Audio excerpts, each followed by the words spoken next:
Hello, my dear friends. It is not a simple ball. It is a magic ball. Be sure to subscribe to my channel. If you have ever heard of Skinwalkers, you know some of the terrifying stories that come with the name. You also know that there is one rule you should follow: you shouldn't talk about them or it could attract them.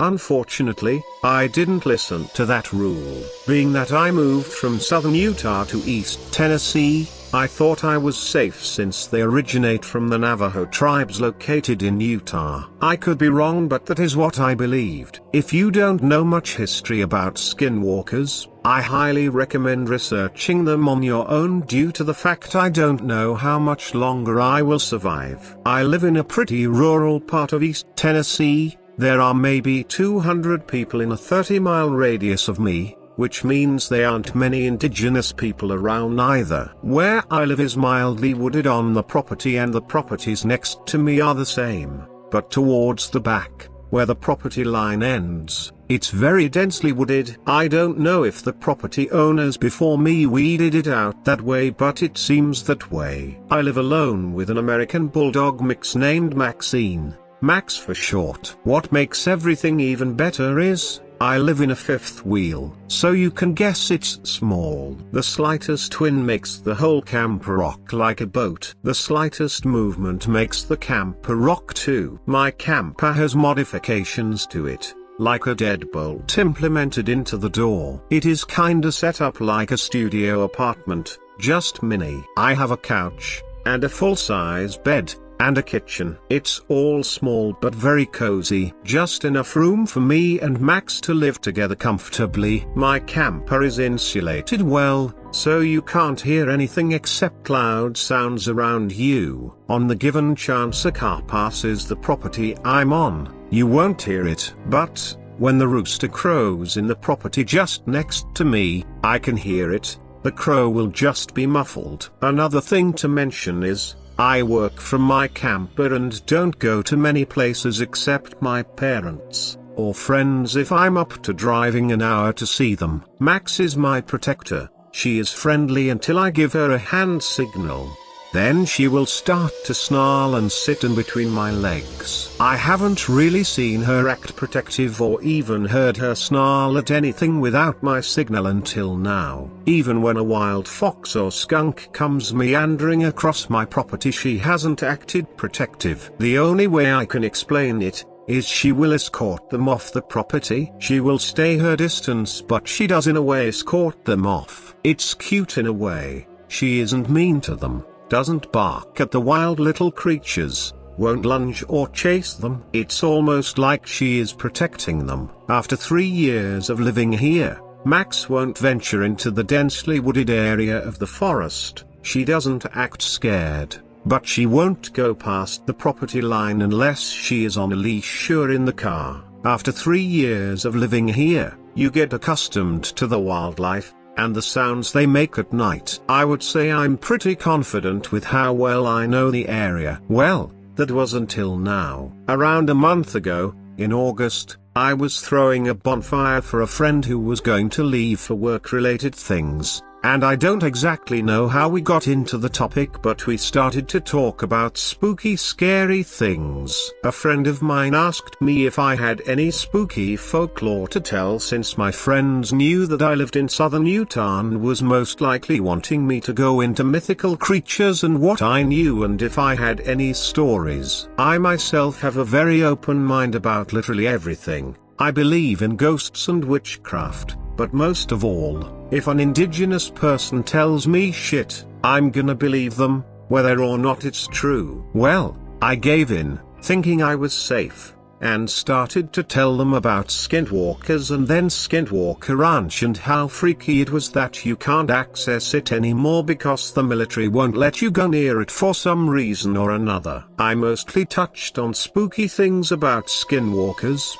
how they are shapeshifters, and how one stalked my grandmother. I went into the nitty-gritty. I talked about how they can lure you into the woods or desert, and how my grandmother's first herd of cattle were ripped apart and thrown around like chew toys, She lived in northern Utah. I talked about the screams and how they are blood-curdling and like nothing you have heard before. I detailed about how they can shapeshift from one animal to another, and how that animal will sometimes stand up on two paws and walk like a human. I also detailed how they are evil, and I made sure to put emphasis on it. All of what I was talking about had my friends in a trance. We were sat around the fire, in a circle, drinking beer, and when I spoke my stories they all stopped drinking and focused on what I was saying. It was awesome for me because I'm usually the back burner friend. No one really asks what goes on with my life except horny guys on Tinder looking for a lay, or my parents. The night went on and one by one my friends went home.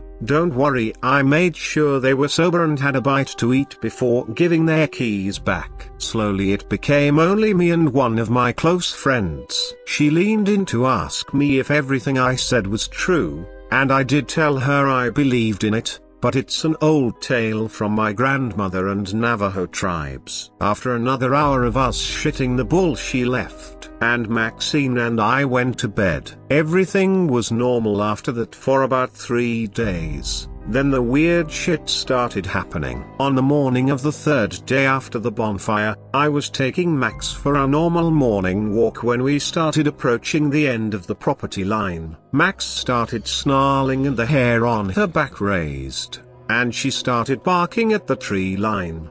It set me off guard, and I tried giving the signal to the Max because I thought it was some drugged up person walking in the forest. I couldn't get Maxine's attention.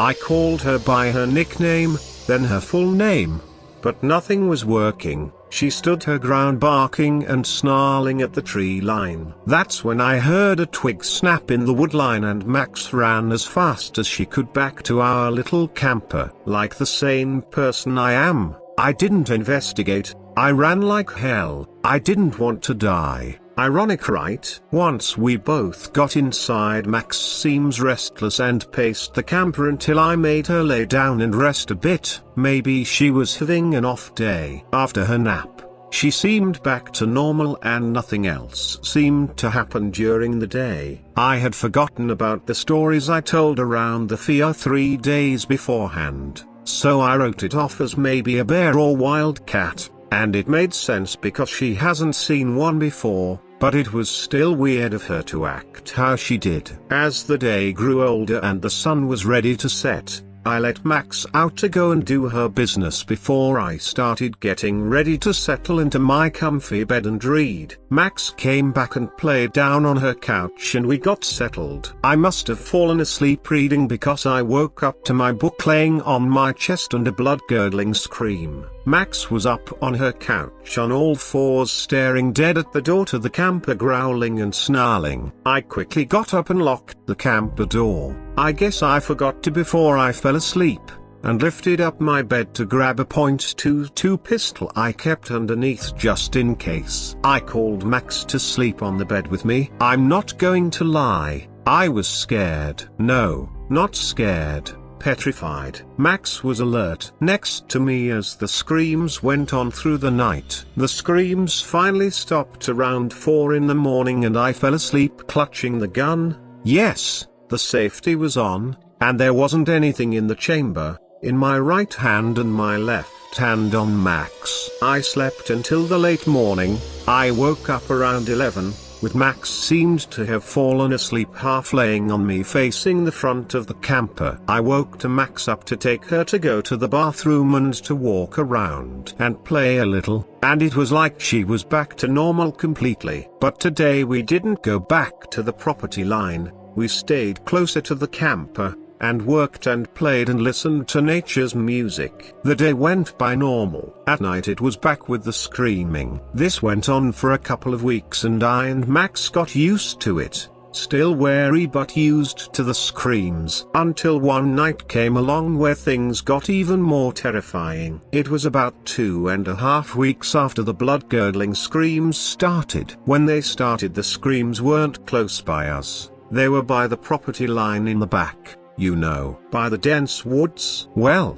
they seemed to be getting closer this night, probably more towards the middle of the back property, and there were two creatures letting out these horrific screams. By this point, I still haven't remembered the Skinwalker stories I told the night of the bonfire. Either way, I was still terrified. But again, I got used to the screams, and fell asleep, with Max by my side. When I and Max got up the next morning, it was around 9 in the morning, we went outside, and it looked as if a tornado went through. My picnic table was flipped over, the fire pit had been thrown 50 feet to the right, and dead animals ripped and tore to pieces were left absolutely everywhere. And that's when it hit me, you aren't supposed to speak of skinwalkers, or it could attract them. But I was in East Tennessee, not Utah or the surrounding states, so how could it be a skinwalker? I and Max took the 20 minutes to walk to my nearest neighbor,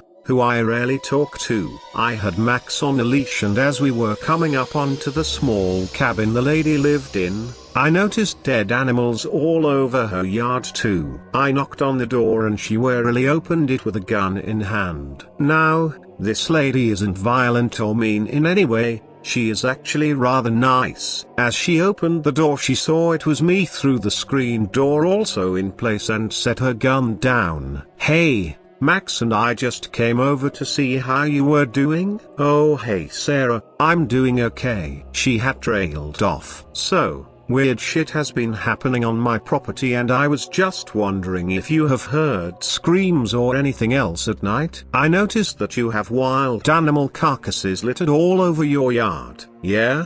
In fact, my dogs went missing a couple of days ago." She was cut off by something slamming down next to the house. Her house had trees surrounding her house and littered across her property mildly like mine until you hit the property line. Her property was about 2 acres wider than mine on each side, but the densely wooded forest started where mine had started. She grabbed the gun from arm's length of her and ran past me to the side of the house. I followed her and Max went in front of me with her hair up but not barking or snarling. When I reached my neighbor she was crouched down and sobbing. Max and I walked closer and it came into view that 2 dogs have hit the ground from above. I won't go into detail about them, but it was gruesome. Something had dropped them from the trees. Which is weird because skinwalkers don't normally come out during the day, or so I thought. My neighbor quickly stopped crying and ushered us to her truck.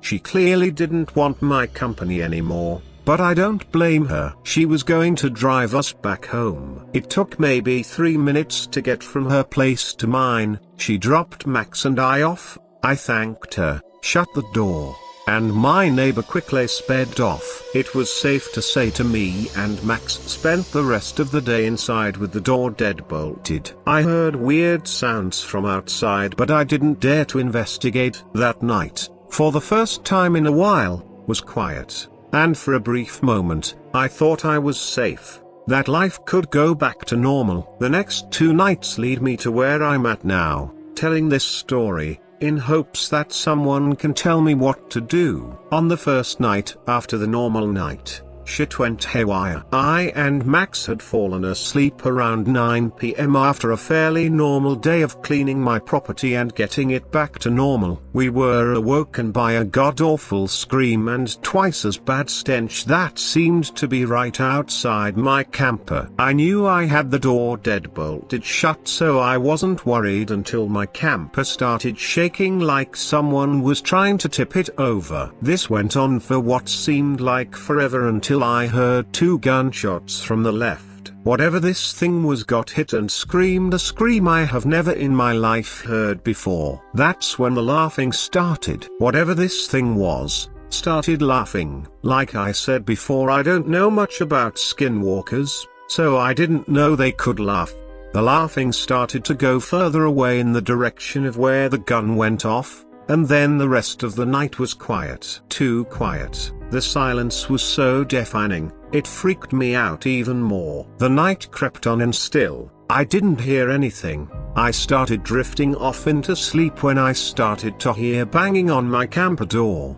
The banging shook the entire camper, Then I heard screaming, "Help me, please let me in, they're coming. Please Sarah, hurry, let me in." The voice seemed to be my neighbor but off. I couldn't explain it. On one hand, it sounded like her, but on the other, it had a slightly off dialect as hers. She had a deep twang to her voice since she grew up in East Tennessee her whole life, but this voice almost like it was trying to mimic her voice. The stench came wafting in through the AC vents just in time, right as I was about to unlock and open the door. I stood frozen in my tracks. The voice then warped to be my father's voice, pleading for help, but I knew I couldn't open the door, or it would mean certain death. Then came the other voice, my mother, from the second creature, but again like my neighbor the dialect was slightly off, but they were crying for help. Underneath my full-size bed was a huge storage compartment. It was accessible by a sliding door by the base of the bed. I had it built from metal,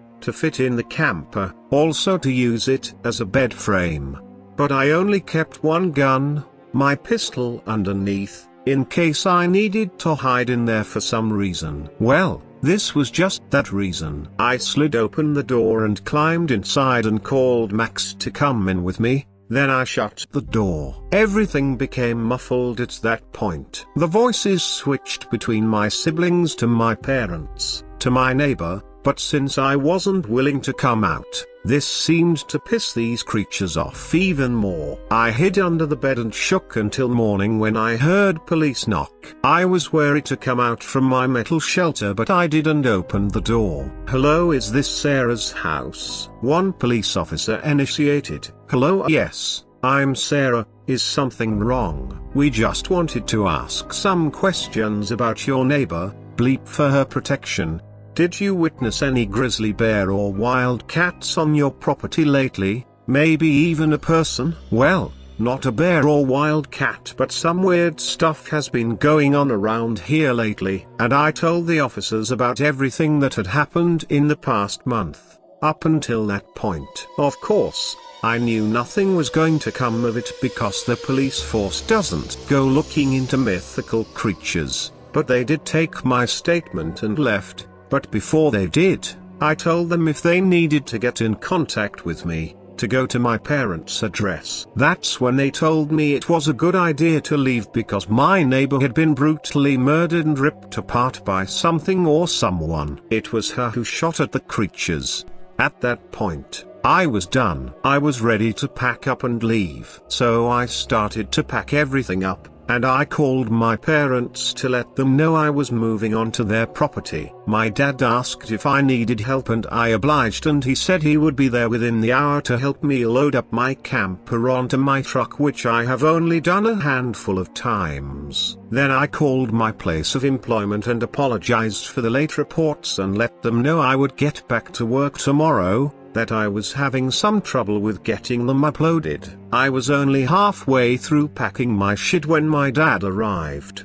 He didn't ask any questions but did, in fact, help me pack and secure the inside of my camper down so when traveling my stuff wouldn't fly all over the place. He noticed that all of my outdoor items have been completely trashed and pushed them to the side and out of the way, which I thanked him for since there was no way in hell I was taking them with me, especially after what I heard from the police. We finally finished packing and hooking up my fifth-wheel camper to my truck in the late afternoon, around 5 p.m. I loaded up Max, and my dad leads the way. I finally felt a weight lifting off my shoulders. I finally felt like I was safe. Maybe whatever is there will stay there. My dad didn't ask me what was wrong, he just knew. And like any good father, he helped me get packed and ready to move back home. Even though I was still going to live in my fifth wheel with Max, I felt safe. As I was driving, I felt happy again. Not so terrified of whatever was going on behind me. I was singing and dancing and giving Max all the love and appraisal she deserved for helping me get through it all. As all this happiness appeared, I quickly went. I looked over into the woods and two creatures were running alongside my truck in the wood line, The way back to my parents' house was through back roads in the county, which means they were long, curvy, heavily wooded, and more than one creek winding through them. Most of the creeks didn't have guardrails since the roads weren't used as much as they would be in a city or town. The roads were easy to navigate in the day, but since the sun was setting quickly, I knew we had to get to the house as quickly as possible. I tried everything to distract myself from the creatures running beside my truck. I looked over at Max and she was sound asleep, not even noticing them. Somehow, I couldn't keep my eyes off of them. I tried as hard as I could to focus on the road and my surroundings. I tried to focus on how pretty the leaves looked during the fall. I thought of my family and friends. I thought of all my wonderful coworkers who did on occasion call or send me flowers for being good at my job. I looked at all the streams and creeks I was passing and admiring how beautiful they looked. I listened to the radio playing all my favorite oldies and sang along to them. Still, my eyes drifted. They weren't slowing down. They didn't seem tired. These creatures were still weaving in and out of the tree line staring me down. I couldn't quite look at them long enough to figure out what they were, but they were some sort of dog-like creature. Yet, as I was driving they seemed to be quiet. They didn't scream or do weird noises like I heard the night before. They almost seemed to be waiting for something. The sun was setting even faster. It was slowly getting darker and darker. Luckily I had amazing headlights to light up the road in front of my pretty well. But still, the part of the county we were in had a 2-lane road that was small. Only one yellow line distinguished which side of the road you were on. Since I had a heavy-duty truck I had to ride in the middle so I wouldn't send my truck nor my camper into the ditch. I continued to drive behind my dad, occasionally looking to see how far ahead he was. He didn't travel faster than the speed limit, but this time he was 30 yards ahead of me. I sped up to keep close behind. I was slowly catching up when we passed over one of the deeper creeks. Bam! Splash! Something had hit the side of my truck hard enough to flip it off the road. I must have been unconscious for hours. When I came to,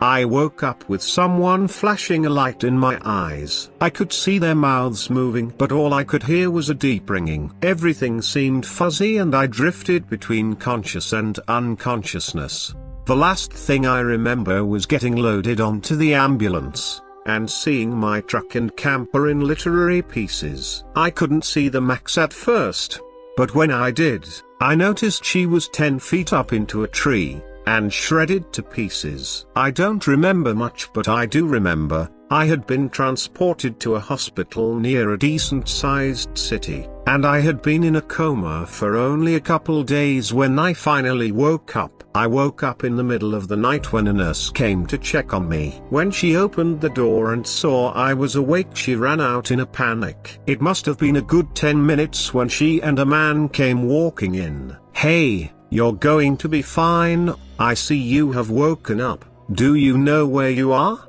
the man said. I couldn't talk. I had a fucking piece of plastic shoved down my throat. When I noticed it, I started gagging and coughing. The nurse quickly grabbed something and shoved it into my fore and I was out like a light again. From what my parents told me, I had to be put into a coma for 3 weeks to let my body heal from the accident. I eventually woke up, healed and ready to get up and go. But alas, I still had to stay for a week to let my body adjust. I don't really know. Eventually, I did get to go home to my parents. I had no truck, I had no camp trailer, and I had no Max. I still remember the shape her body was in, and I don't think anyone but me noticed. I spent most of my first day home mourning the loss of Max. I missed her so much. She didn't deserve this. I felt like all of this was my fault,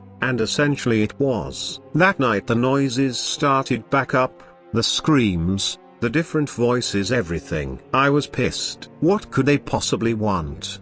They killed my dog, ruined my truck and camper and put me in a coma for weeks on end. I got up and wobbled outside. "Shut up," Go away, I screamed everything I possibly could to get them to go away. I walked out further into my parents' yard to confront these senile creatures. That's when I noticed.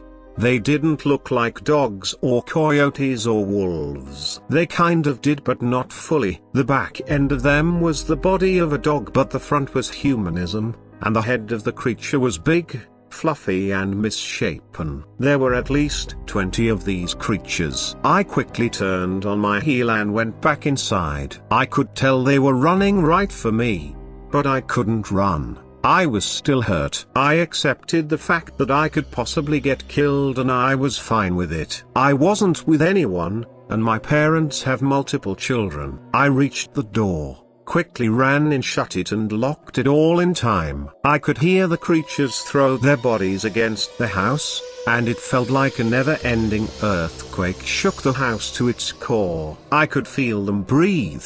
My parents came running down the stairs and grabbed me, rushing me down to the basement as the back door splintered into pieces, letting more and more of the evil creatures in. My deadbolt didn't hit a little red button in the basement. The sound of screeching metal filled my ears as a metal box surrounded the room. "Why haven't you ever told me of this?" I asked. "I built it just in case," my dad replied, and with that reply, he went cold. That's when I knew, this has happened before to Grandma, and as far as I know to me. I turned to my mother and I asked her what happened. She looked at me and sighed. She knew exactly what I meant when I asked her question, which sent her into a story I have never even imagined. Back in the day, when Grandma was a young teenager, her parents lived here in Tennessee. She dated a young Shawnee boy. She loved this boy to pieces.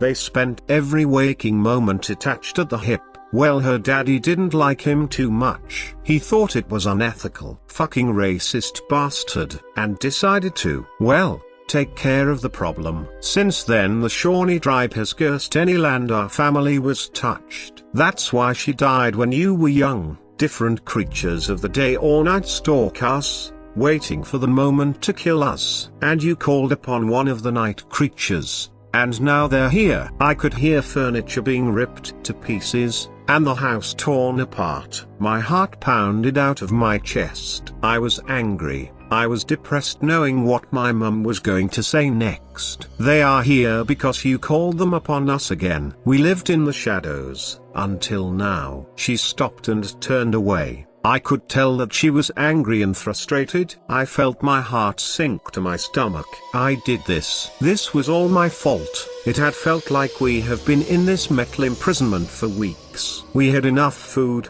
and only one single flashlight. We had buckets with lids for hours.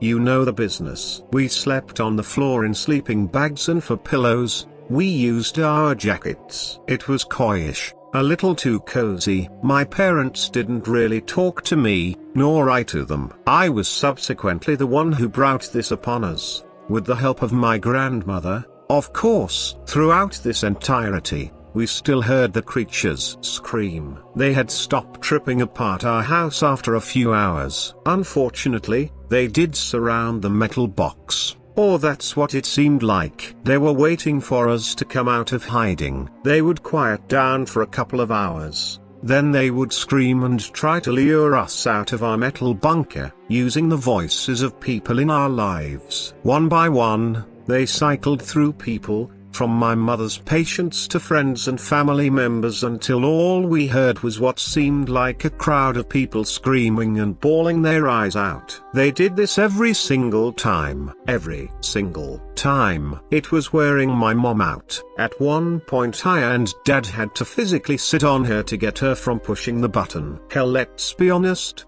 it was wearing us out. They knew how to trigger our emotions. Only a handful of times did I hear Max's disembodied yelp and screams. It infuriated me. My poor baby didn't deserve this bullshit. Every time I heard that yelp, I wanted to push the button and run out to save her, but right before I did, I remembered each time that she was gone. I was going insane. I felt like shit for putting Max into the situation that leads her to her demise. I felt like I had put my family in a death or death situation. My parents wouldn't talk to me if at all, and I was defeated.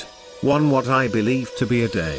Everything was going about as I knew normal when I started hearing whimpering. A couple of the creatures started to whimper for a while, then struck absolute chaos. Sirens and gunshots and what sounded like chanting rang through the metal bunker. It was a bittersweet feeling to hear something other than creatures trying to kill us. At one end, was it just our minds playing tricks on us? Or was it real? My parents heard it too. They actually started talking to me and to each other. Then we made up a game plan. When the gunshots and sirens stop and we hear voices, we will hit the button and take the risk of going back into the house. If we die, whatever. If we live, awesome, let's move on with our lives. And we took our places around the bunker and waited. It seemed like hours had passed before the gunshots and sirens stopped ringing. That's when we heard two voices calling out our names. Hesitantly my dad hit the button and slowly the mental prison we had been confined to lifted. I could hear the slabs of metal slamming back to their dormant position and light filling up the room like a pleasant ocean. I was the first to walk up and out of the bunker. I walked up the stairs.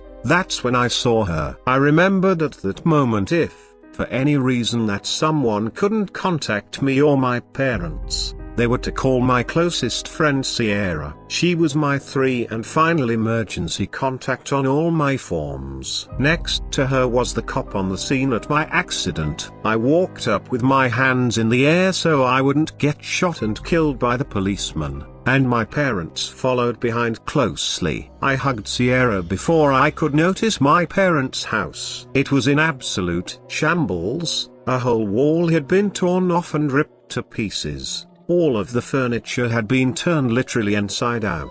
Holes in the wall, the whole 9 yards. People who I didn't recognize walked around the house chanting something and the police officer started to speak. I don't remember much of the conversation, but I do remember that the hospital called Sierra to notify her that I hadn't made it to one of my appointments and couldn't get a hold of me. She had informed them that she hadn't been able to get a hold of me either. And then she contacted the authorities. She had driven past my parents' property before the authorities had arrived and smelt a stench that was all too recognizable, and called a friend who was a part of the Shawnee tribe. Then had called the authorities to tell them to meet her somewhere close by to explain the situation she had just seen and to give her and them time for the Shawnee tribe to arrive. That's when they saved us.